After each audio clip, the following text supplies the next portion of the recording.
Eyewitness News starts right now.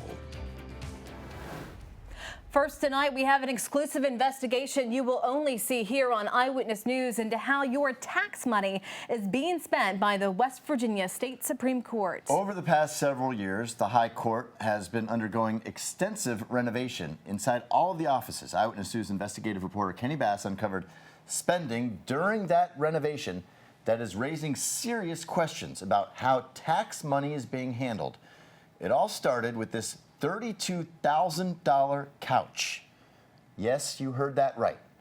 The price many people pay for a nice car spent on one couch for one justice's office. Kenny is live tonight at the state capitol. And Kenny, you found the elaborate purchases really just begin with that couch.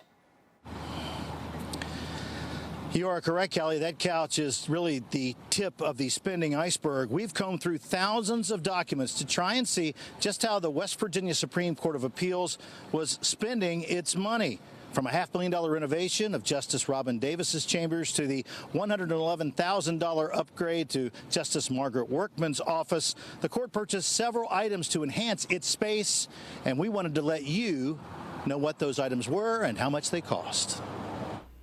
The West Virginia Supreme Court is a secretive place. In fact, this is the first time anyone here can remember that TV cameras were allowed into the inner sanctum, the private offices of the 5 justices. Since 2009, there has been a lot of renovation work going on here. The original estimate for the upgrades was about $900,000. That has since ballooned to more than $3.7 million. When we looked closer, we found some things we think you should know about. We start with Chief Justice Alan Lawfree's chambers.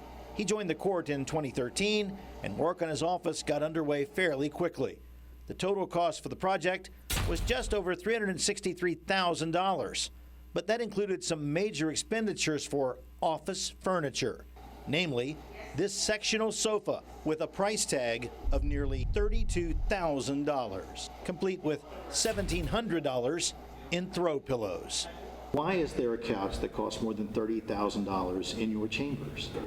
Kenny, it's absolutely outrageous that the prior administrative director would spend that much money on a couch with state money. I think it's outrageous, and I think it's shameful. Other furniture bills for Lawfree's space include $16,000 for 8 office chairs, a $2,500 coffee table, and $6,400 for window cornices and blinds. And then there is the most unique part of Justice Lawfree's chambers, a custom-made wooden medallion built into the floor, with each county cut from a different colored piece of wood, and Justice Lawfree's home county of Tucker in blue granite. This cost taxpayers $7,500, about a quarter of the total cost of the floor. How much input did you have in the renovations and the furnishing of your office? Well, very little. I mean, when I came into office, the renovations were a part of 6.5 years of renovations. The first, third, and fourth floors, more than 96% of those renovations were completed by the time it came to my office. He absolutely had to have his map on the floor. We tried to take care of what he requested, but ultimately it was his decision. Ultimately it was his expenditure. Ultimately he's the boss. Steve Canterbury is the former administrative director for the court. He was in charge of the day-to-day business of the Supreme Court for 11 years, and Lawfree puts the blame for the spending on him. Mr. Canterbury put things together and came and asked for approval of maybe, do you like this desk or do you like this collar or something like that. I remember him saying something to the effect of, well, if anybody gets upset, I'll just blame it on you, you're the administrator. And I laughed at that, of course, good joke. And but now the joke's on me, I guess. So to be clear, you did not select that couch and you did not mandate the $20-some thousand in fabric changes for that couch? Absolutely outrageous. The answer is no. Justice Robin Davis is the senior justice on the court. The renovation of her office was the most expensive of all of the chambers at $500,000. Most of that, $433,000, went to construction costs. However, the modern look of Davis's office required extensive stainless steel, glass, and woodwork, which vastly increased the bottom line.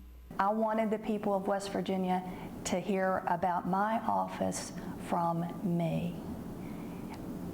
You know, anything that is done in this office is on me. Davis's biggest taxpayer-funded furniture expenditures include an $8,000 office chair.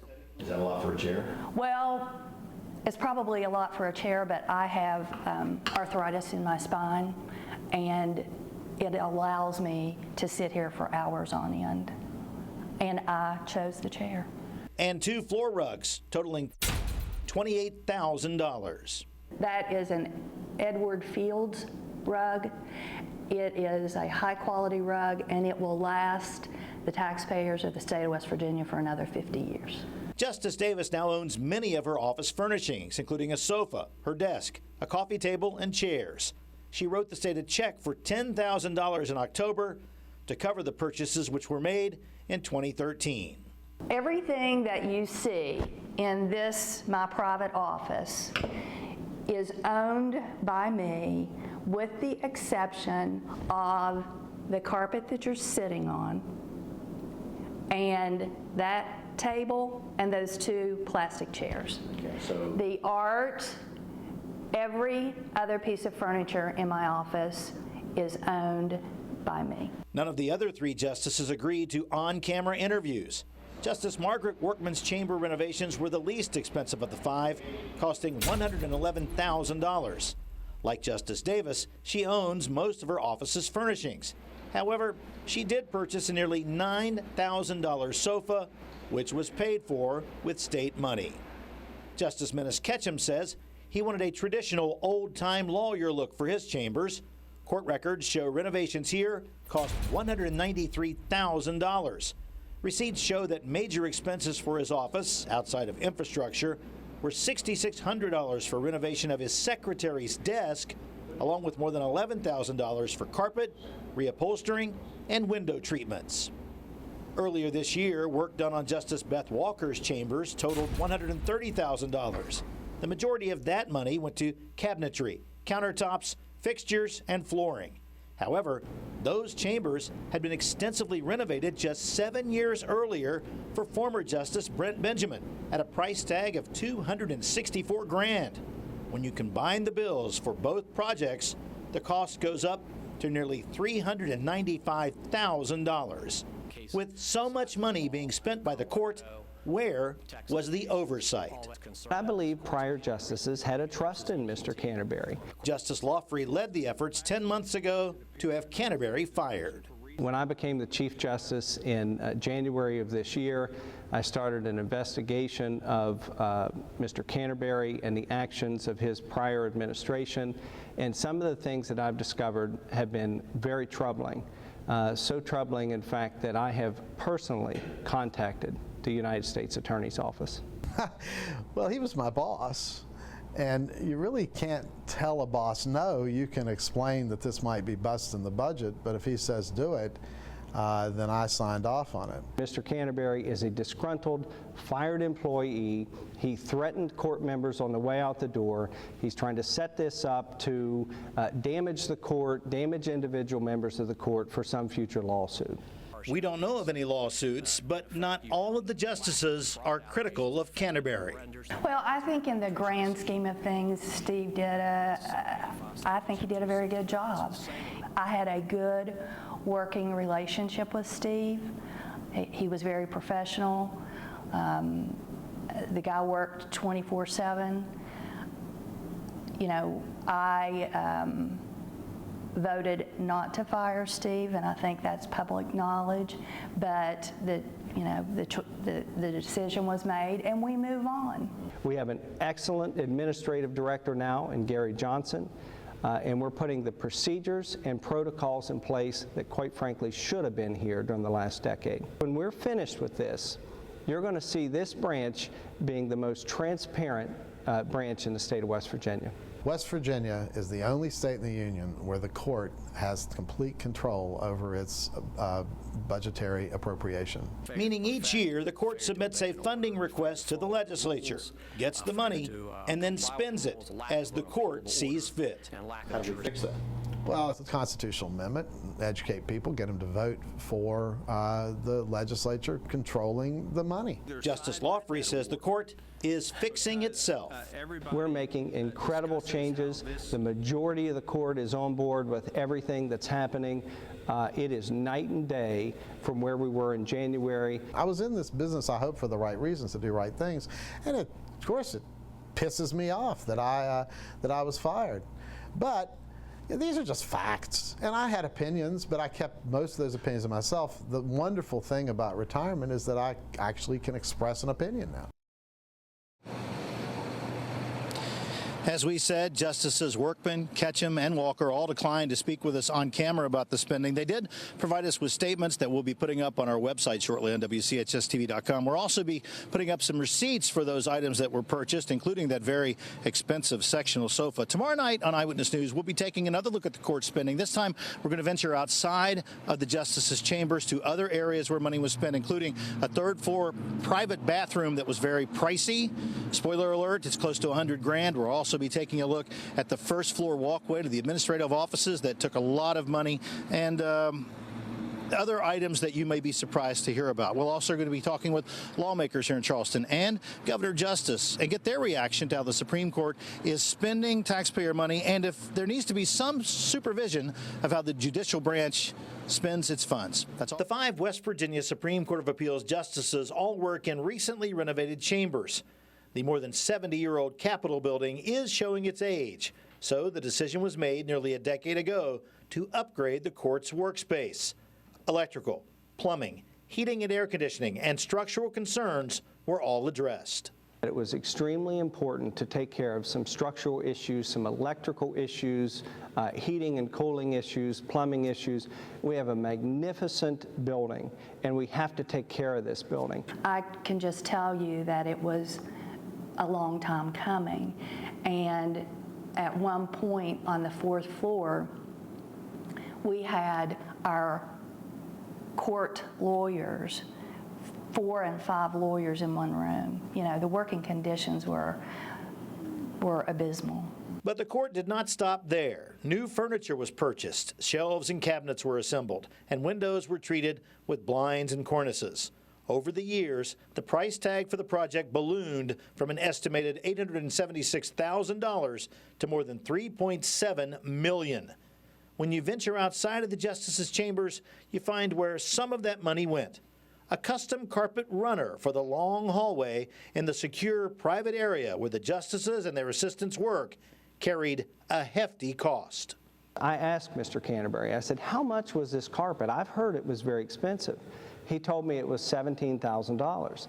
I told him that I thought that was ridiculous. I've now uncovered that it was more than $58,000. But this is just one more example of a long line of misfeasance and malfeasance and mismanagement by Mr. Canterbury, and we're going to get to the bottom of all of it. Chief Justice Lawfrey is talking about former court administrator Steve Canterbury, whom he led the effort to fire in January. Canterbury was in charge of the renovation project. However, he says members of the court, including Lawfrey, called the shots. He really put a lot of his effort into every detail. And you know, unlike the other justices who basically said, okay, during the summer you're going to remodel my office, I'm going to be away. If I come in, I'll just you know, poke my head in for a second. But he was there every day. He took one of the clerk's offices upstairs, and he came in every day to work, but also to make sure that he had a hands-on kind of approach. Canterbury says he never told Justice Lawfrey the hallway carpet cost $17,000. He says that simply is not true. Justice Lawfrey was none too fond of me. He made that pretty clear pretty often, pretty early, until he just stopped speaking to me entirely. Another project with an eye-catching cost is a private combined safe room, bathroom, including a shower, located out of sight behind where the justices sit when court is in session. The remodeling of a small restroom, which is rarely used, cost taxpayers nearly $100,000. And Justice Lawfrey says the bathroom was Canterbury's pet project. Mr. Canterbury, in fact, used to call himself a constitutional officer and claimed to me that he had independent sovereign authority and that I couldn't do anything with regard to him because he had 3 other votes on the court. Canterbury says it was the justices who made up the 2011 court who approved of the safe room and restroom design and even insisted on equipping it with a shower. I don't begrudge the fact that we have a dome on a Capitol and a beautiful Capitol. The business could be done in a cinder block building. But there's something that is symbolic and something that's important about that presentation. So I don't begrudge in presentation, but there's a limit. And, you know, the line is pretty clear. You can stretch it a little here and there, but finally you just break that line, and I think it was broken here.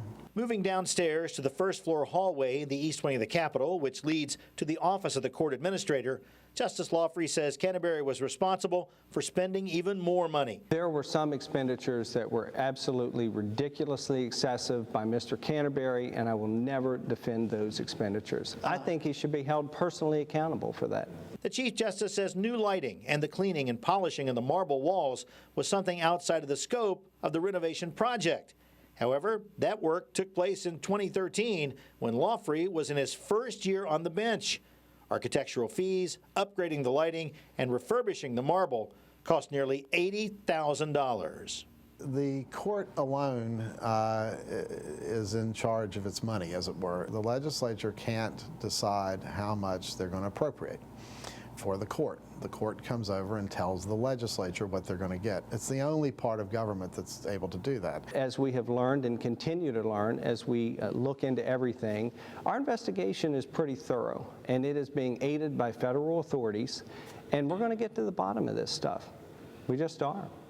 I talked with Senate President Mitch Carmichael and Delegate Michael Folk today. Both men are very interested in introducing bills for the upcoming legislative session, which would mandate a vote on a constitutional amendment. If that happens, West Virginians would go to the polls and cast ballots about whether the judiciary budget should be under the control of the state Senate and the House of Delegates, under the control of the legislature, which right now it is not. Rick Speaker Tim Armstead says the legislature has tried several times before to change West Virginia's constitution to allow delegates and senators to have oversight on how much the judiciary and how it spends its money. Those efforts have all failed. However, he says this time may be the right time for the initiative to pass. Armstead says members of his chamber have been talking about the need to amend the state constitution for years to give the legislature the authority over the court's budget that it already has over the rest of the state's finances.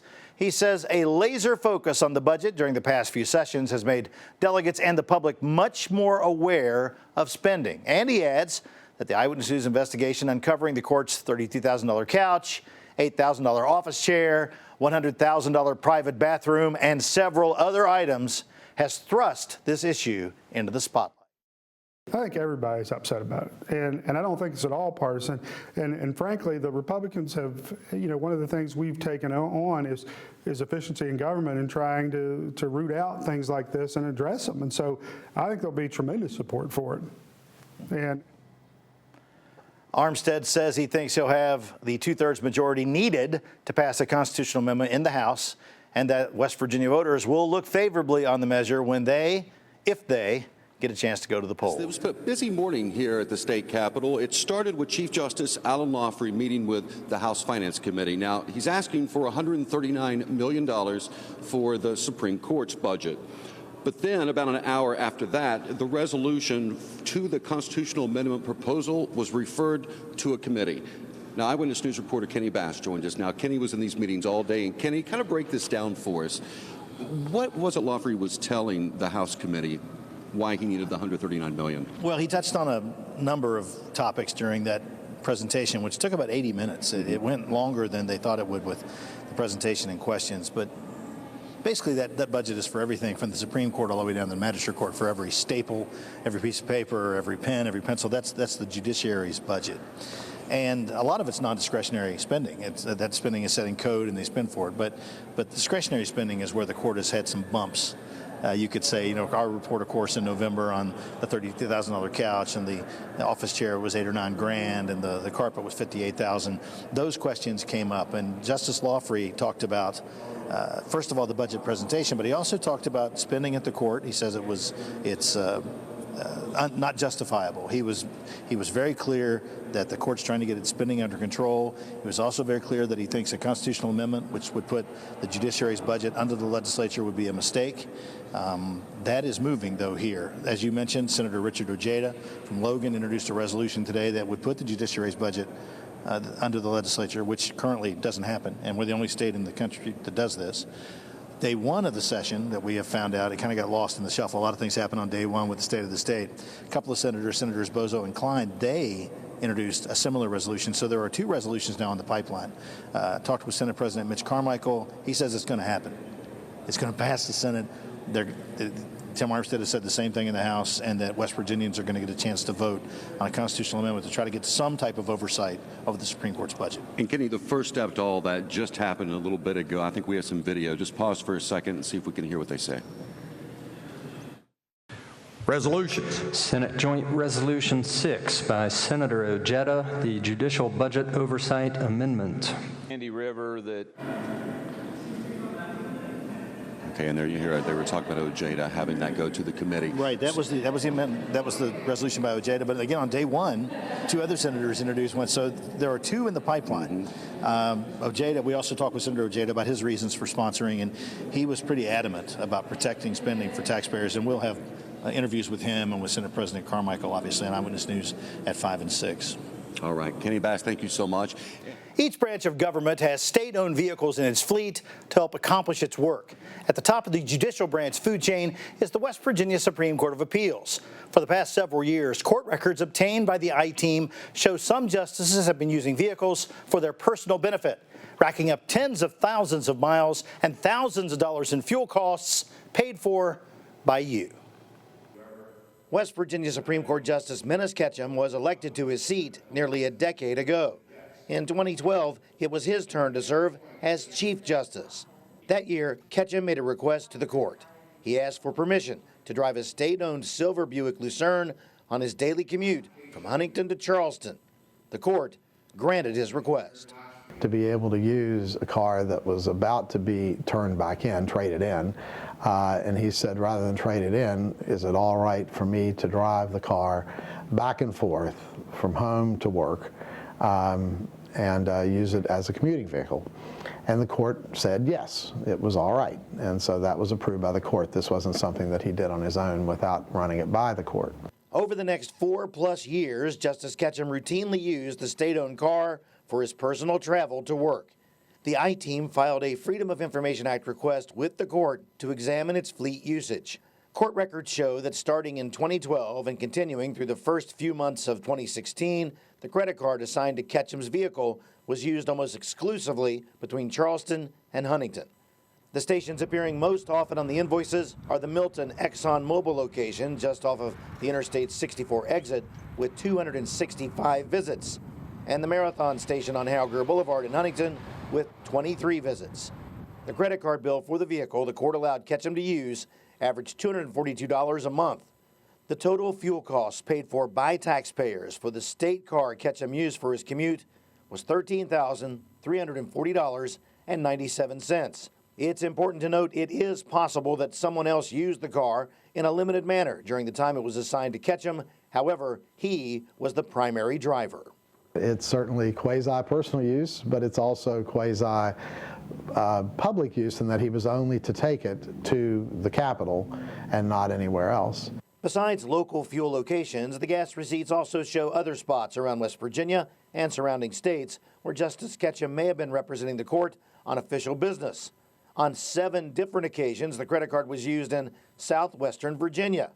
The I-Team asked Justice Ketchum for comment about his personal use of a state vehicle and about what court business he was doing in that part of Virginia. Ketchum cited a legislative audit investigation into the court as his reason for declining to talk with us. Ketchum isn't the only justice whose travel choices with state cars raises questions. Justice Alan Lawfrey's involvement with the court's fleet prompted a fellow justice to ask how state-owned vehicles were being used. Frankly, there were really no excesses that anybody ever noticed anyway, until Justice Lawfrey entered the picture. And he wasn't willing to tell people where he was taking the car or for what purpose. Justice Robin Davis had concerns about missing information, reasons for use, and destinations. Responding to her request, the court's director of security, Arthur Angus, said it was standard practice to verbally ask when the information was missing. However, he added, quote, "The only person we can recall that failed to provide a destination when asked was Justice Lawfrey." I'm not sure why he didn't feel there was a need to tell why he was taking the car and for what court business, but he refused. Just 2 weeks after Angus's memo, Lawfrey led an effort to exempt justices from providing information on fleet request forms. Justice Davis voted no, but the policy passed. Unless they've changed it since, that's the official policy of the court, that justices are not to be asked where they're taking the car or for what purpose. The records concerning Lawfrey's state vehicle usage are far from detailed. On many of the forms, no destination nor purpose for the trip were given. And the timing of many of Lawfrey's reservations raised questions. He has several instances of requesting a vehicle on a Friday for use over the weekend, returning it on Monday. Each year, the court traditionally goes into recess during the summer and month of December. Lawfrey has several instances of reserving a vehicle when the court was not in session. For 3 consecutive Decembers, Lawfrey reserved vehicles for extended periods of time. All was over the Christmas holiday, from December 20th, 2013 to January 2nd, 2014, from December 10th, 2014 to January 5th, 2015, and from December 18th to December 28th, 2015.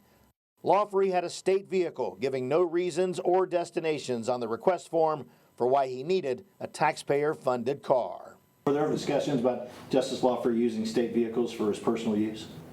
There were discussions after the inquiries by Justice Davis, because it did seem that there were a number of weekends and then those days that you said in December that there didn't seem to be any obvious business use, and he was not forthcoming about why he was taking the car and essentially said it was no one's business. He was an elected official, a justice of the court, and if he deemed it was appropriate, it was appropriate. The I-team asked Justice Lawfrey about his state vehicle usage. We received no reply. As troubling as his use was his response when asked, "Where are you taking it?" And he said, "I'm not going to tell you that." That's pretty troubling. And I think that that's the heart of the matter if anybody's looking at the car use. Coming on the heels of that 23-count indictment against former Chief Justice Alan Lawfrey that accuses Lawfrey of mail and wire fraud along with witness tampering and lying to federal agents. He's free on bond awaiting his trial that's set for August. All of this starting with our I-team investigations into extravagant spending by the justices. The House Judiciary Committee will continue hearing testimony next week to decide if any of the 4 remaining members of the state Supreme Court should be impeached. U.S. Attorney Mike Stewart making clear today that the criminal investigation into the court is not over. Eyewitness News lead I-team reporter Kennie Bass has followed every development with this story and joins us now live. Kenny. Justice Minnis Ketchum took a very different path with the U.S. Attorney's Office than his former colleague, Alan Lawfrey. Rather than contesting the allegation, the U.S. Attorney says Ketchum, who stepped down from the bench on Friday, admitted his wrongdoing and took responsibility for misusing his state fuel purchase card during a golf trip. U.S. Attorney Mike Stewart was quick to the point when announcing a federal information accusing former West Virginia Supreme Court Justice Minnis Ketchum of 1 count of wire fraud. But there is no such thing as a little bit of public corruption. I intend to do all I can to ensure that our people have the honest government they deserve. Stewart alleges that over the several years he was using a state vehicle to commute from his Huntington home to the Capitol, Ketchum also drove the car for a 3-day golf trip to southwestern Virginia. The fuel to and from that outing cost $220, which Ketchum charged to his state fuel purchasing card. The fuel card was used for numerous trips with respect to his vehicle. Those trips, each trip, was approximately a 400-mile round trip, and he agreed to this plea of guilty in this case. With suspended Supreme Court Justice Alan Lawfrey still facing a 23-count indictment, and now Ketchum named in an information, Stewart says his office's investigation into the state's highest court is not yet over. And our goal here from the beginning was to be able to restore the confidence of the people of West Virginia in the Supreme Court of Appeals of the state of West Virginia. That has been our goal from the beginning. It remains our goal today. No justice was targeted. This has nothing to do with justices. It has everything to do with the confidence of the people of West Virginia. So yes, it's an unusual thing, but we will let you know affirmatively when we're done with our effort here. Ketchum is facing a maximum 20 years in prison and a $250,000 fine. We reached out to Justice Ketchum for comment. He expressed regret, but said that due to his deal with U.S. Attorney, he cannot say anything about the federal information. His case has been assigned to U.S. District Judge John Copenhaver. Reporting live in the studio, Kennie Bass, Eyewitness News.